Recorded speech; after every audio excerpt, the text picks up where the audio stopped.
picture for you. Did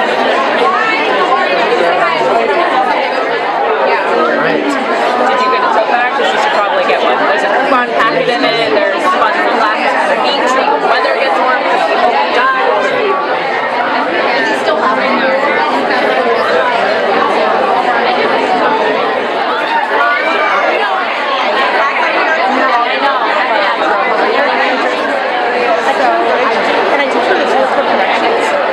Thank you for attending this year's annual nutrition convention and exposition. I hope you all enjoyed your morning so far. A huge thank you to the conference planning committee for coordinating an outstanding event.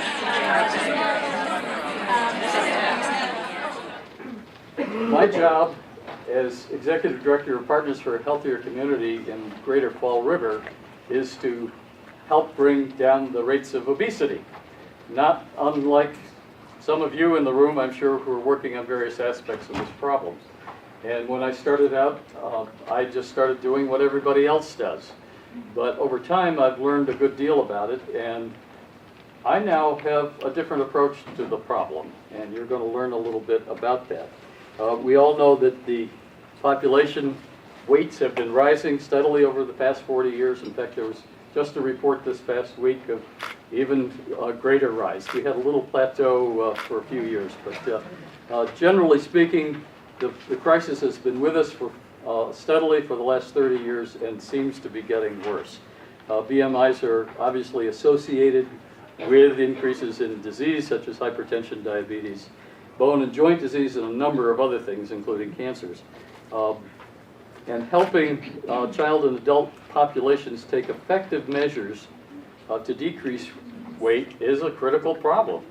How many here are working on some effort to try to lower obesity rates? Anybody? Okay, that's what I expect, about half the room. So, the assumptions that I started with and so many others started with is that weight loss and weight control is about calories in and calories out. We've all heard that over and over again. It's about the balance between energy out and calories in. And moderation is obviously the key to that, and thereby limiting caloric consumption and increasing activity has been the mantra. And you still hear that over and over and over again, right? That's the approach that we thought would work, okay? We recommended lower caloric foods, especially those low in fats, encourage people to be more physically active, and try to make the healthy choice the easy choice, right? So how are we doing? Not too well. Okay. The assumptions that we have should have led to some decline in weights. And in fact, we're seeing population weights continuing to go up, even as people follow our recommendations, both about diet and exercise. The only case that I can find where a population has at least stabilized the rise in obesity is among preschool children in some states in the WIC program. That's it, okay? So for all our efforts, we've got a problem. So diabetes as well goes up, rises with weight, and as we would expect. You've all heard the most recent report of measured rates of diabetes, 38%, 38% pre-diabetes, okay, 12% measured diabetes. Together, we're at over 50% for the population of pre-diabetes and diabetes, okay? I mean, this is a catastrophe, right? This is not good, folks. Both rates continue to climb year after year. So the definition of insanity is always continuing to do the same thing over and over again, expecting different results. Are we there? It seemed insane to me because I was doing the same things that many of you are doing and getting the same results and needed to make some changes.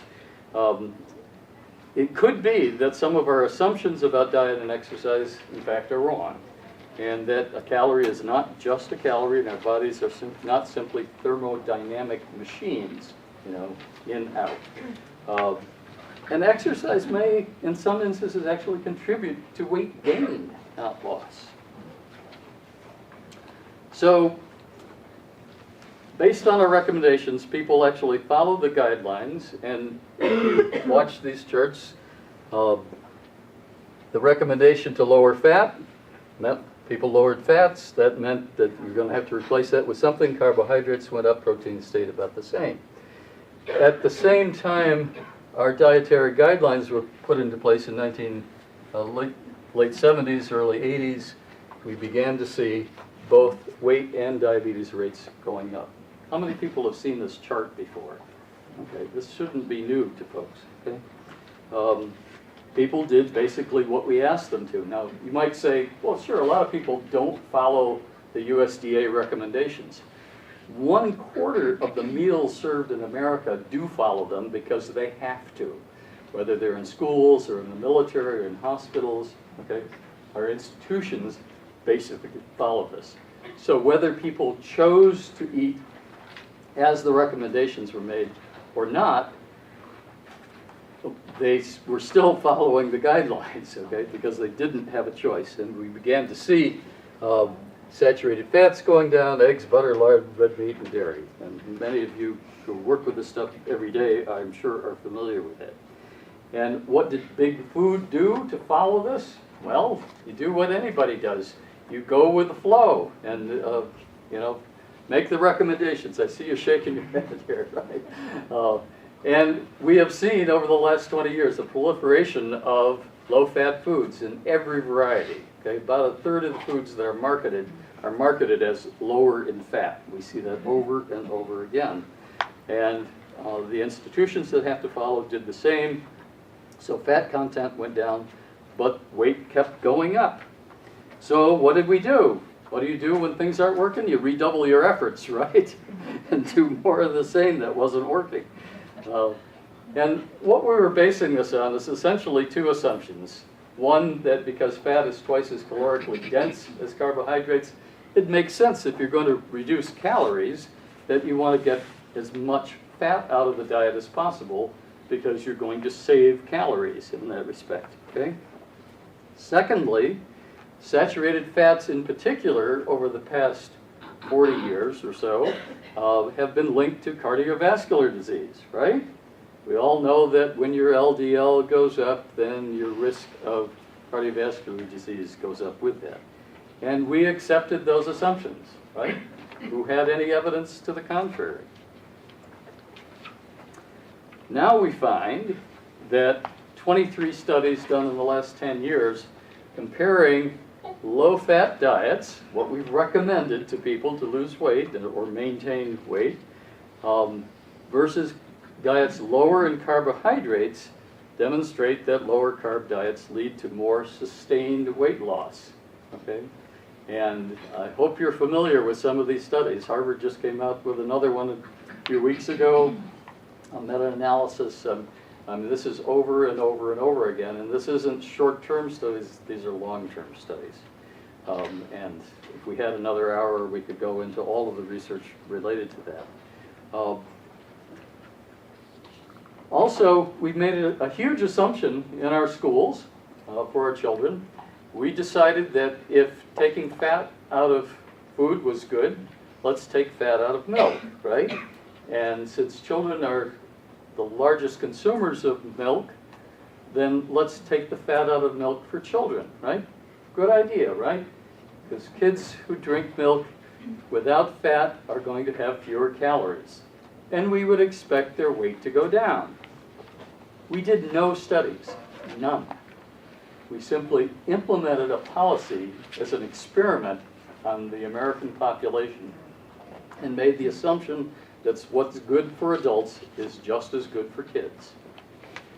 More recently, we've done those studies, and we've looked at kids who drink low-fat or no-fat milk versus those who drink full-fat milk. Guess who loses the most weight? Kids on the full-fat milk, okay? Something's wrong here. In 2010, This is probably the best known study, this Suriteriano study. Frank, anybody know Frank? He's at Harvard. Yeah, a lot of people are familiar with him. He was one of the authors on the study. And that was a meta-analysis that looked at, by combining studies, over 350,000 subjects in 21 studies, and found that there was no significant evidence to conclude that dietary saturated fat is associated with an increased risk of cardiovascular disease. None. Zero. Zip. This study has been replicated in a number of cases. People familiar with this? No. Some? Not too many. Okay. You need to look at this stuff. Okay, this is important. These studies have been very clear that saturated fat, especially if it's replaced by carbohydrates, okay, will increase the risk of heart disease. And we'll talk a little bit more about that in a few minutes. So assumption number 2, that saturated fat leads to cardiovascular disease, highly questionable, okay? New research studied, this is a study out of England, it found that those who ate higher levels of saturated fat did not find disease in those eating higher amounts of unsaturated fat improved their cardiovascular risk profile. In particular, 2 types, omega-3 fatty acids found in fish and other foods were also protective. So this study, along with others, actually began to look at whether saturated fats might actually improve risk. How many people are familiar with this guy over here, Ansel Keys? Okay. You all heard the story, I hope by now, how he started all this, and 7-country study, and really basically, was lousy research, but he was in effect able to bully people into accepting that study and kept any contradictory evidence out. I wish he had gone to the presentation we had Mr. Roberto this morning. That was excellent and really should inform all of our thinking about this, because that's the story of how we got to believe that saturated fat is bad for us, because we kept contradictory evidence out. You could not speak. You wouldn't be invited to conferences. You couldn't publish papers, etc. I'll tell you who to read to find out more about that. So what we end up with is saturated fats being somewhat on a continuum, okay? They're not necessarily the best fats to consume, but they're certainly not the worst. We all understand trans fats because of the experiment in which they had to stop the experiment because people eating trans fats were dying of heart disease. The omega-6 fatty acids, when we talk about some of the differences there, are probably not as good for us. They're highly processed, oxidize easily, etc. Polyunsaturated, or the PUFAs, okay, really do appear to have some beneficial effect, okay? So the idea is to eat more fat, not less, okay? And the monos, again, good fats as well as the omega-3s, and that we've known about for quite a while. But in order to get people eating more on this end of the scale, you have to get them eating less on this end. So the cardiovascular health effects of saturated fat, though they remain still somewhat controversial, I wouldn't agree that everybody thinks the same way about this. The continued prioritization of saturated fat reduction continues to rely on selected evidence and its effects, particularly on LDL cholesterol alone, discounting the other complex lipid and lipoprotein effects. There are historical studies and other comparisons with polyunsaturated fat, and we could do a whole session on what's better for you, polyunsaturated fats or saturated fats. So if you take out saturated fats in particular and add carbohydrates, it's pretty clear that you're causing damage. The lines of evidence support those guidelines, in particular to increase polyunsaturated fats and optimally in place of refined grains, starches, and sugars. The research on cardiovascular disease has improved greatly in the last 10 years, and we're going to talk some more about that. But getting back to our assumptions, these are the folks that go with the idea that a calorie is just a calorie, right? It doesn't matter whether it's broccoli or Coca-Cola, okay? It's all the same, and what you need to do is balance your energy output with your energy input. You're shaking your head. Right. That's not what the dietary guidelines say. No! All right, That's okay, what Coca-Cola says. Okay, I'm sorry. Okay. Right. Okay, you're first. Absolutely. So there are some people who want us to believe that it's all equal out there, okay? And this kind of thinking has gotten us into a lot of trouble because we make the assumption that we just get people to be more active, they'll lose weight, and we get people to reduce their total caloric load and they'll lose weight. How's that working? He was the one who wrote, I'm glad to see a few heads nodding. You can get this on the internet anytime, but he kind of busted this whole line of thinking open in 2007 with a Time magazine cover article, What If It's All Been a Big Fat Lie? And as a science journalist, he's not a registered dietitian, but as a journalist, he had the time and the luxury, actually with a grant for over 2 years, to go back and look at some of the original research and look at how we got to this place where fat was demonized and carbohydrates got a free ride. When in fact, when he went back to some of the early German authors prior to World War II, everyone believed that carbohydrates were really the cause of weight gain. And if you wanted to lose weight, what do? You stop eating what?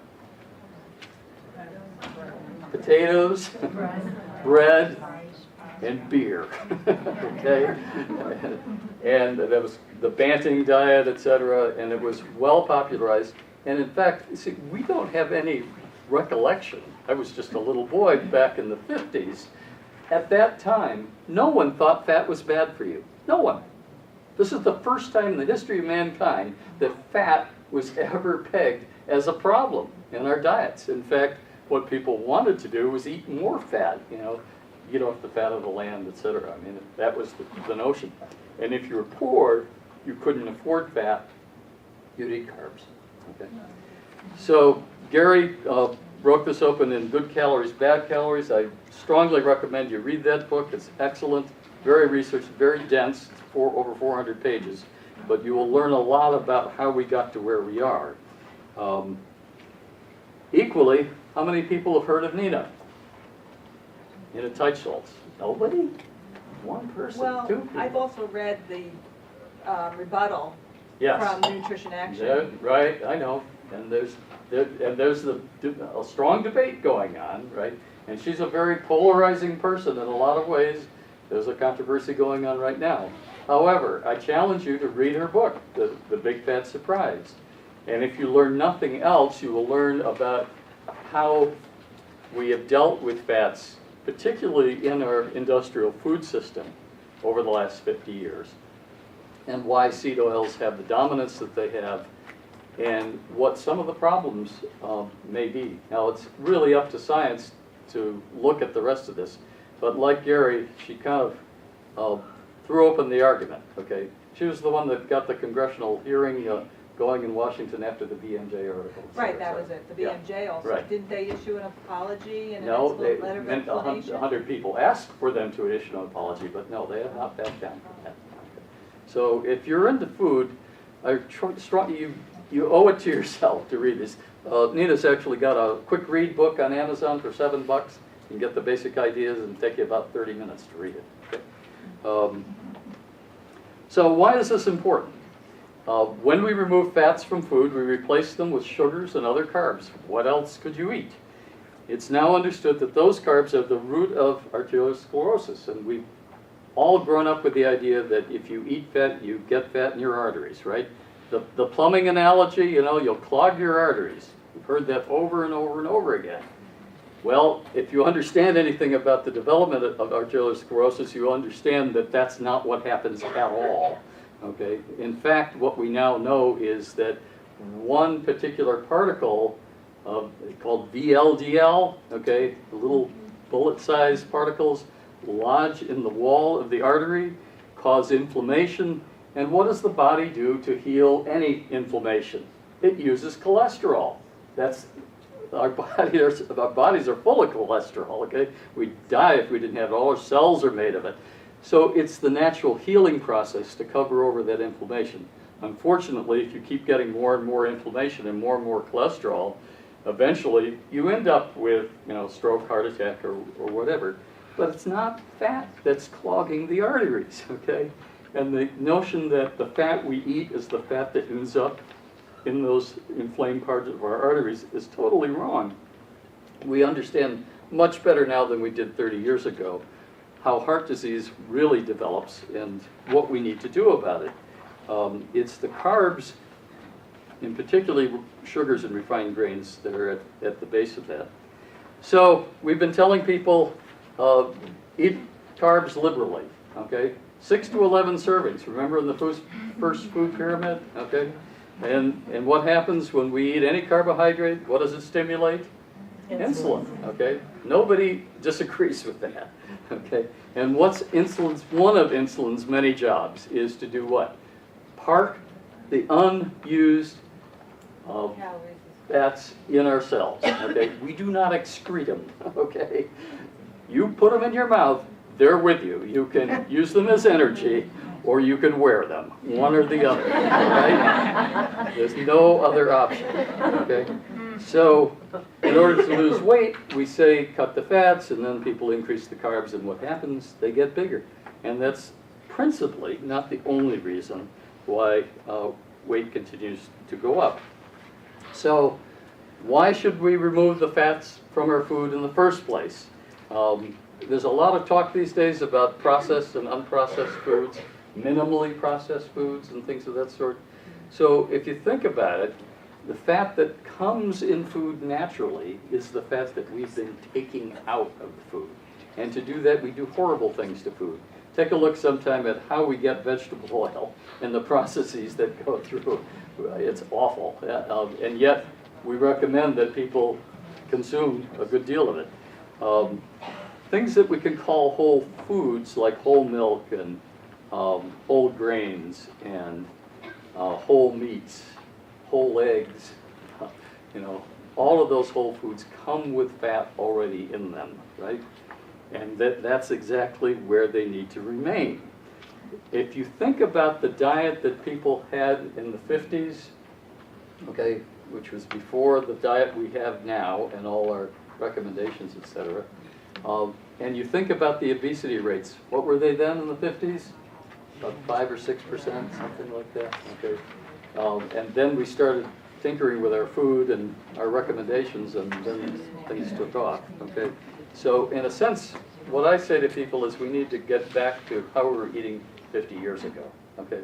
Which was mostly whole, unprocessed foods, not things in packages and bags, okay? So the mantra here is nature doesn't make bad fats, factories do. The other property of fats is that they increase satiety. And this may account for a lot of what we see in children who drink full-fat milk. We all know that fats take much longer, about 8 hours to digest, whereas carbs are about 3 hours. If you increase the fats, you stay fuller longer. So you're not getting that phenomenon of people eating a low-fat, high-carb meal and then ending up a few hours later hungry again. In fact, with the sugar crash and the insulin, they're now even hungrier, okay? And what do? Well, they eat more carbs, and on the roller coaster goes.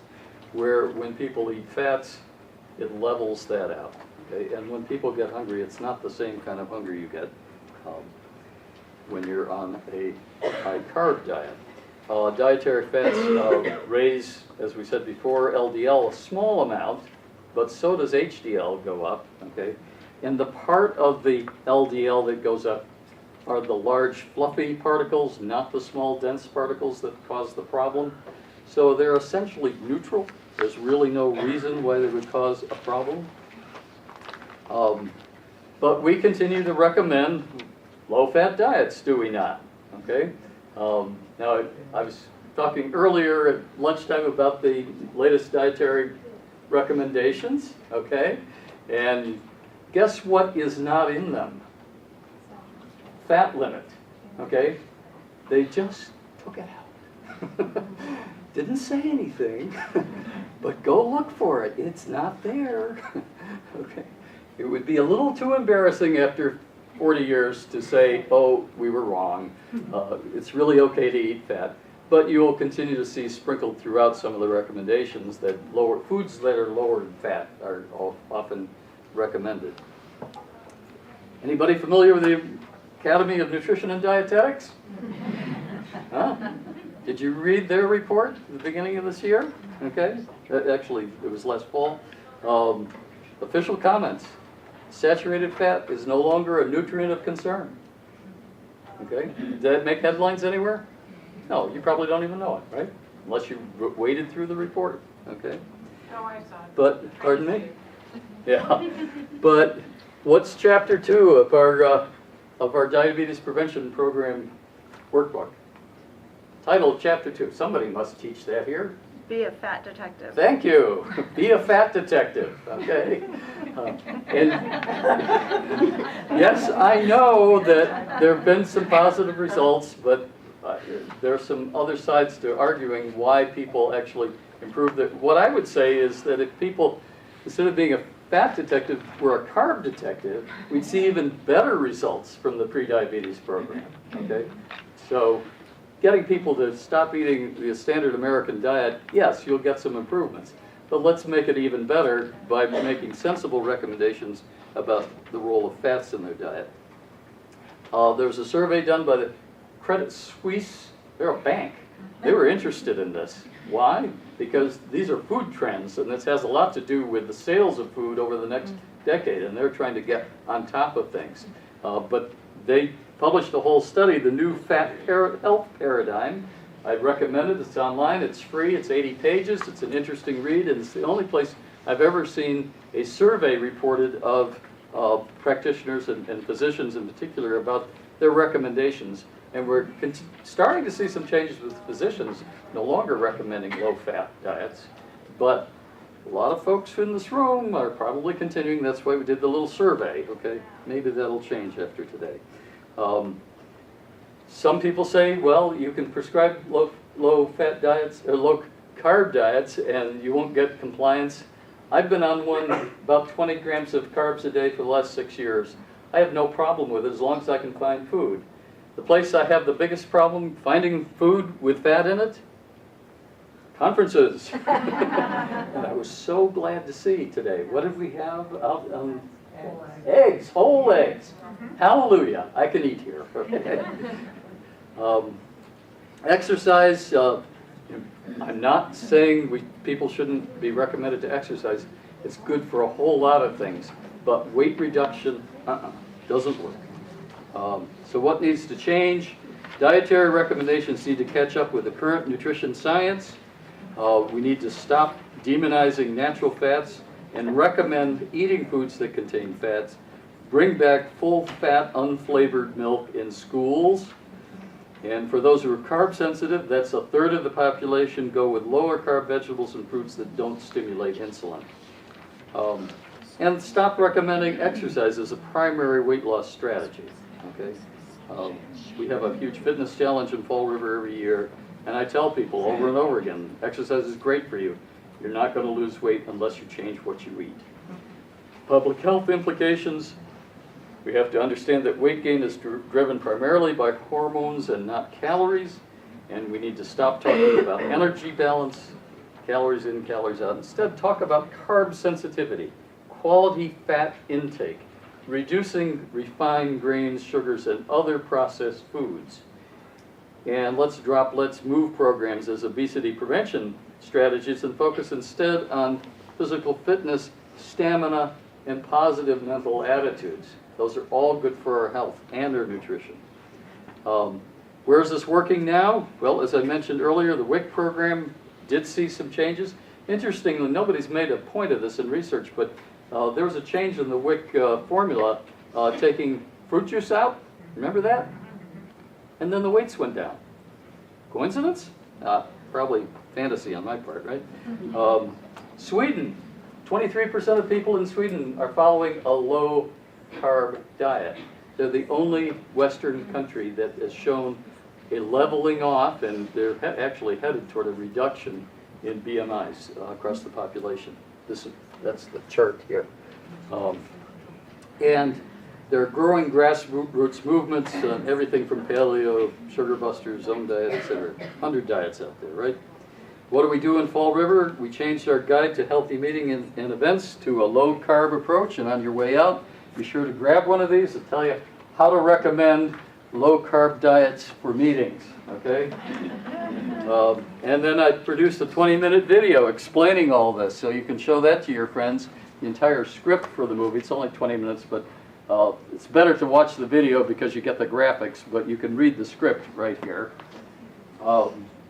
And we have a major sugar reduction effort going on with kids, and we talk about, yes, soda. We started with that.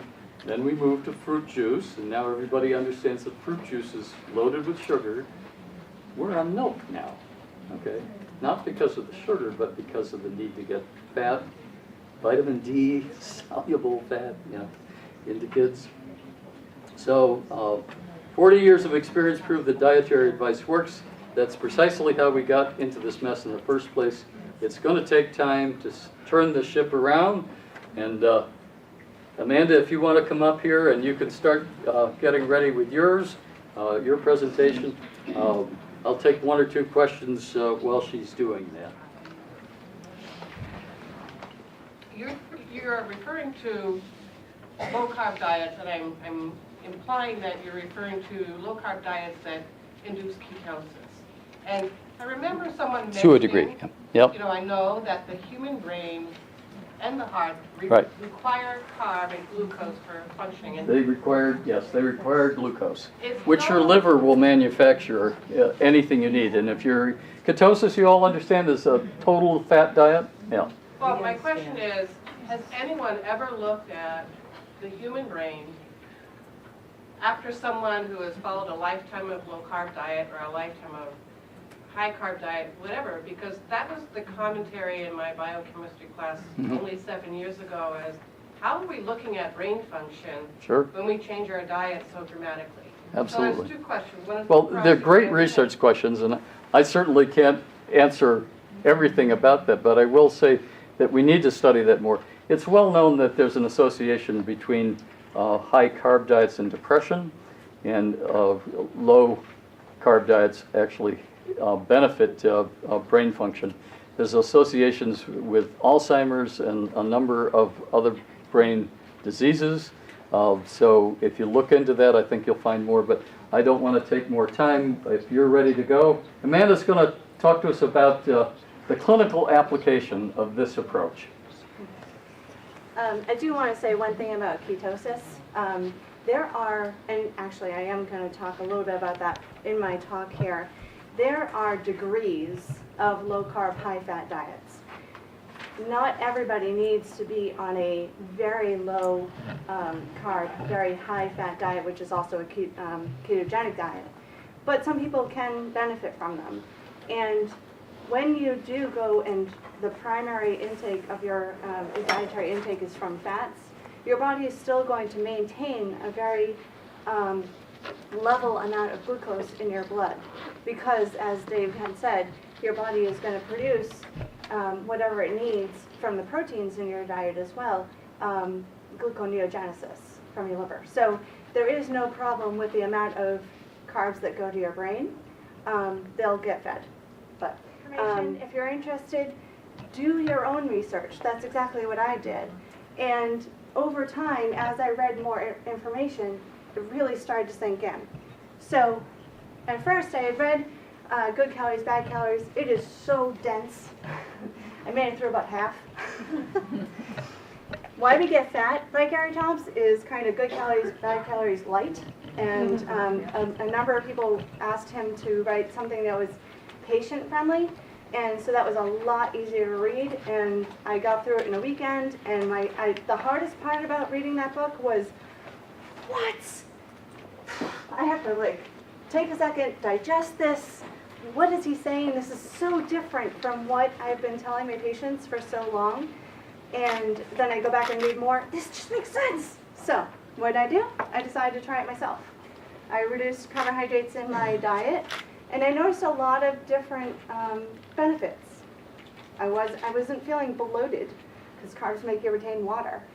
I wasn't feeling this carb coma that I would get after a plate of spaghetti. I would feel a lot more energy, because instead of having these blood sugar swings from having a high carb meal and then crashing, and the increased fat actually helped to regulate my blood sugar, and so I just felt a lot more energy all the time.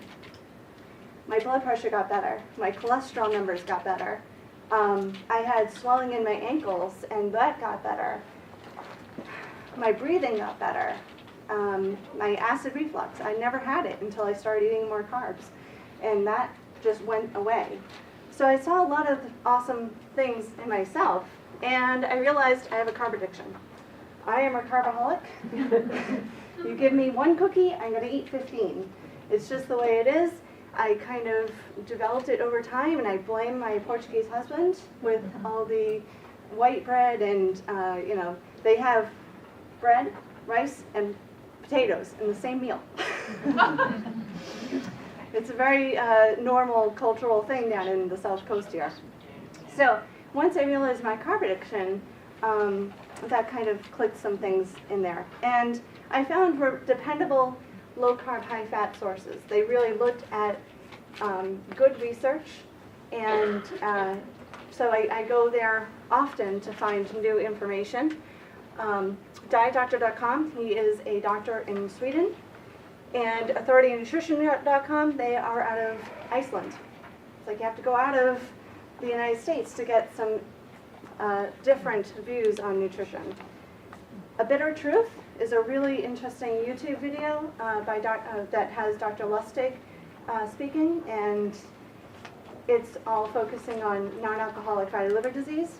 And Live and Live Eat a Low Carb is Jimmy Moore. He is not a health professional, actually, but he went on a low-carb diet, improved his health immensely, and has gone on to interview a large amount of experts on this this topic. So a lot of good information. Then I learned even more when I started to work with my patients and started actually prescribing this. So how do I do this? Well, I go in two parts with my patients. And I work for a diabetes management program, so people come in basically carb intolerant, right? They can't tolerate a large amount of carbs, or else their blood sugars are going to go higher. So I draw this graph very often. You'll see that this is your carb spike, and at the top your body produces insulin and causes that drop once it goes into your bloodstream. Proteins really actually kind of go to about here, well, a little bit longer. And so they do have somewhat of an insulin response, but they make you fuller for longer. That's why eggs are going to last you longer than a bagel. And then fats actually last longer than this, and they have very little of an impact on your bloodstream. So one point that someone had, you had asked a question about high saturated fat. High fat in general, in the presence of high carb, is a problem. I am not going to deny that. That is absolutely a problem. And if you were in the gut health presentation, she was talking about high fat and high sugar. Definitely a problem. But because if you have the two together, you have this trajectory where your blood sugars are going to stay high for a long time. But if you cut back on the carbs and you increase the fat, then your blood sugars are going to be more stable. So I explained why carbs are the main focus, because especially with diabetes and weight loss and even cardiovascular disease, really it's the carbs, the refined grains, just the sugars that are the main problem here. And it's connected with insulin resistance, which is connected to high blood sugars of diabetes, weight gain, especially essential weight gain, cholesterol, or dyslipidemia, because not only does your cholesterol go up, but your LDL goes down, HDL goes down. High blood pressure, COPD, carbs make you breathe harder. That's why people with COPD are often put on a low-carb diet. Depression and anxiety, and non-alcoholic fatty liver disease. So we talk about carb counting. I don't worry about calories, they regulate themselves. I don't worry about fat, I actually encourage fat. But we determine what kind of level they're going to work with. I want something sustainable for my patients.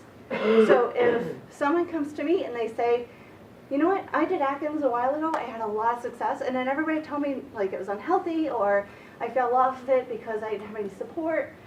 Well, let's go back, it worked. It worked for you, and you like eating that way, then that's fine. If someone is like, I can't really get rid of my carbs, but I can cut back, then we'll do more of a moderate carb. So when I say moderate carb, I say 30 to 45 grams of carbs per meal, 15 to 30 grams of carbs per snack, and 3 meals, 3 snacks if they want it.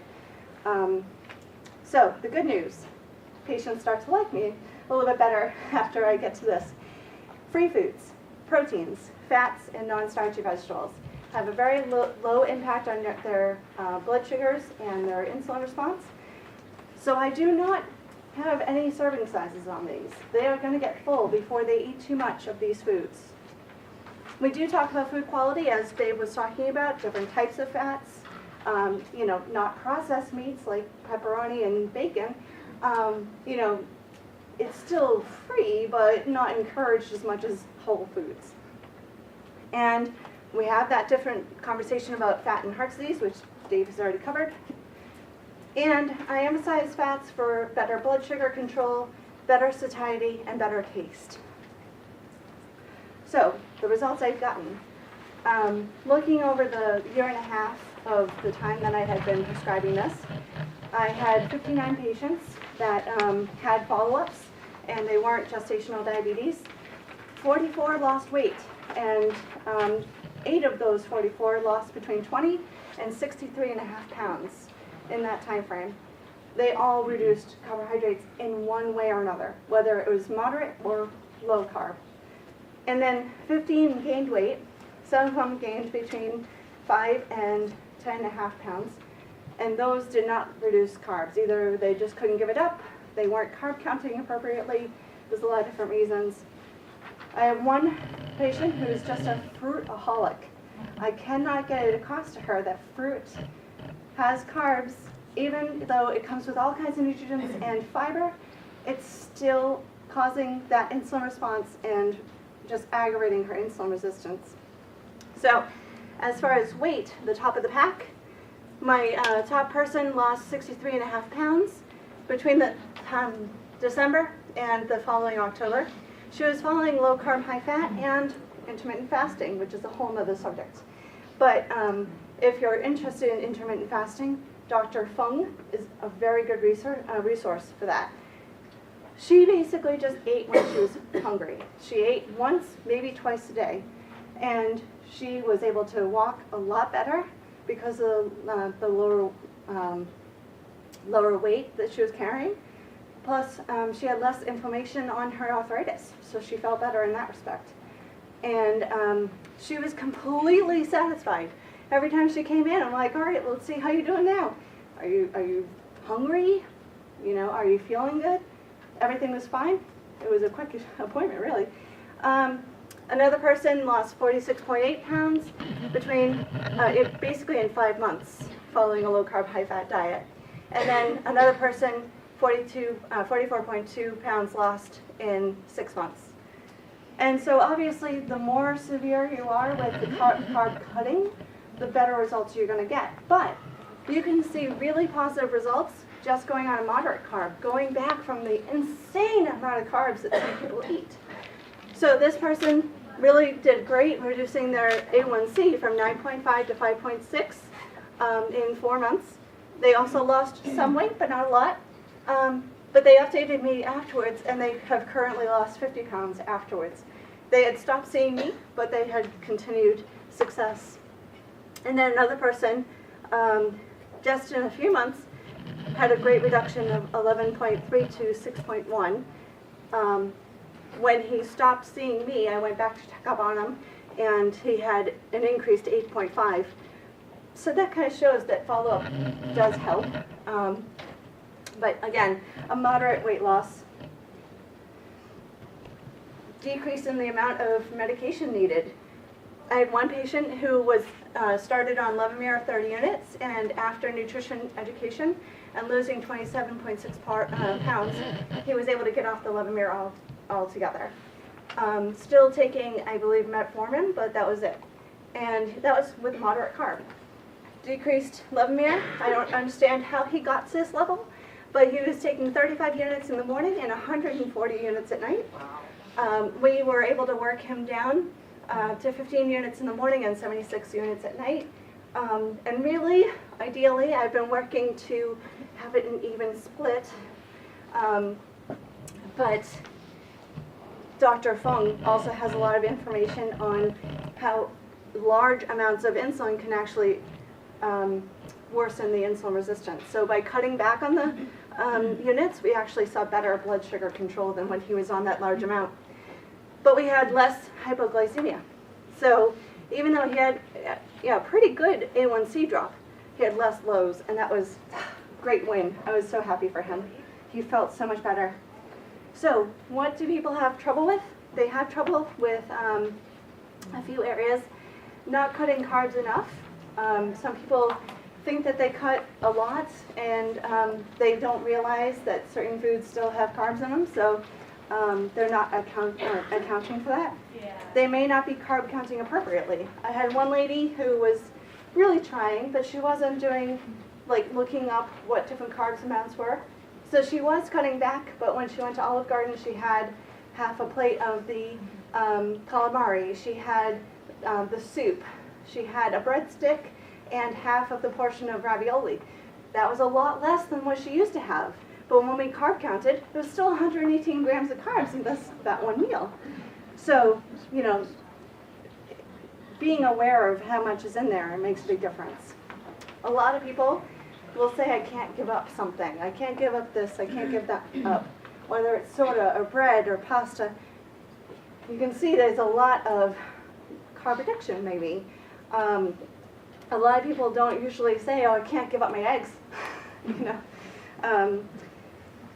But food addiction and triggers are definitely a problem. And even though it's not in the DSM-5, food addiction really is a thing. And I experienced it for myself when I was trying to cut back, and I had to go to a family event, and there was a whole plate of sweets. I always felt like a heroin addict. I was sitting there like, nope, just one, no. It was really bad. And your patients may be struggling with that same kind of a problem. Another problem I see very often is that people are cutting carbs, but they're not increasing the fat. And so when you cut carbs and fat, you're going to run into a starvation mode. You need the calories, right? But you don't need the insulin response. So if someone is hungry or if they're experiencing cravings, I tell them, eat more fat. You're definitely not getting enough. Whether that's adding avocados and nuts or olive oil or cream cheese, sour cream, or butter. Any of those are going to be fine. And I have seen really good improvements in cardiovascular, cholesterol results, even with the high-fat dairy and saturated fats. One story to go along with this is that I had a woman who came in and she was very frustrated. In the past 6 months, she had lost 6 pounds. She had really, when we did a food diary, she was doing low carb, low fat. And so I told her to increase her fat. Funny thing is, she's a French trained chef. I said, embrace the butter. And you know what? Within 3 weeks, she had lost another 6 pounds. So by increasing the calories again, her body was finally able to let go. So Then there's the lack of options. And so as Dave was saying, when you go to a conference, sometimes there's lack of options. But I spend a lot of time now talking to my patients about alternative products, whether it's like Joseph Frapp's or, places to find flaxseed, Bob's Red Mill, that kind of stuff. But also recipes. People want to know how they can still have alternatives to what they've wanted in the past. So like I have a chocolate mousse recipe that I give people. And these websites have a lot of sweets that the people are looking for, but they're made with a sugar substitute. Ultimately, I'd like to go back to real food altogether, but sometimes people can find success when they're not having the real sugar, they have the sugar substitute, it cuts back on that addiction factor. And I tell people to Google low carb, paleo, keto, fat bombs. If you haven't heard about fat bombs, they're made out of coconut oil, butter, cream cheese, heavy whipping cream, whatever, and they are usually frozen.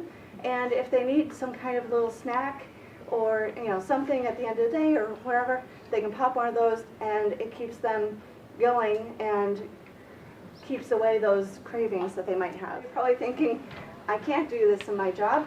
Well, what you can do is shift the focus away from limiting fats, maybe just stop talking about fats for a while, and focus on controlling carbs, controlling the amount at one particular time, spread them out throughout the day, and focus on reducing the sugars and refined grains, focus on your starchy vegetables, your whole grains, that kind of thing. And what I have found is tangible results of weight loss. It's less confusing because you're just focusing on one thing instead of low fat, low carb, low sodium, focus on that one thing. And by emphasizing fats, I've been able to have a conversation about flavor and satisfaction with food, and I find that it's easier for people to stick to something because they're satisfied, they're full. It's a problem when people are hungry. They can't stick to a low-fat diet like that. So we're right a little over time. I'm sorry, I spoke as fast as I could.